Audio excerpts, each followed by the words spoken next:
дар як рейди муштарак бо ҳузури мақомоти корҳои дохилӣ, додситонӣ, шӯрои вилоятӣ, кормандони додгоҳ, намояндагони ҳукумати маҳаллии вилояти Хоразми Ӯзбекистон ки рӯзҳои 26-27 август баргузор шуд, зиёда аз 3700 сокине боздошт шуд ки шабонгаҳ баъд аз соати 21 беҳадаф гаштугузор мекарданд. мафҳуми беҳадаф гаштугузор кардан дар иттилоияи бахши вилоятии пулис зикр шудааст. Мақомот хабар медиҳанд ки аксар боздоштшудаҳо як шабонарӯз дар маҳбас нигаҳдорӣ шуда баъди ҷарима раҳо гаштанд. бо боқимондаҳо корҳои фаҳмондадиҳӣ сурат гирифтааст.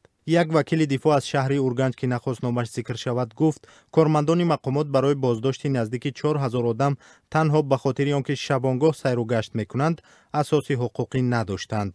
қонунгузории Ӯзбекистон беҳадаф сайру гашт карданро ҷиноят ё қонуншиканӣ баҳо надодааст.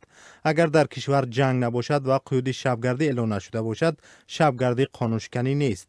ҳар шаҳрванд ҳақ дорад дар ҳар соати шабонарӯз дар шаҳр беҳадаф ё бо ҳадаф раво кунад. ин рафтори пулис ва додситонии вилояти Хоразм ноогоҳии ҳуқуқи онҳоро ба намоиш гузошт, гуфт вакили дифоъ. дар ҳамин ҳол вазорати корҳои дохилии Ӯзбекистон хабар медиҳад ки полиси вилояти Хоразм аз ҳадди салоҳиятҳояш берун рафта ҳуқуқи шаҳрвандонро поймол кардааст.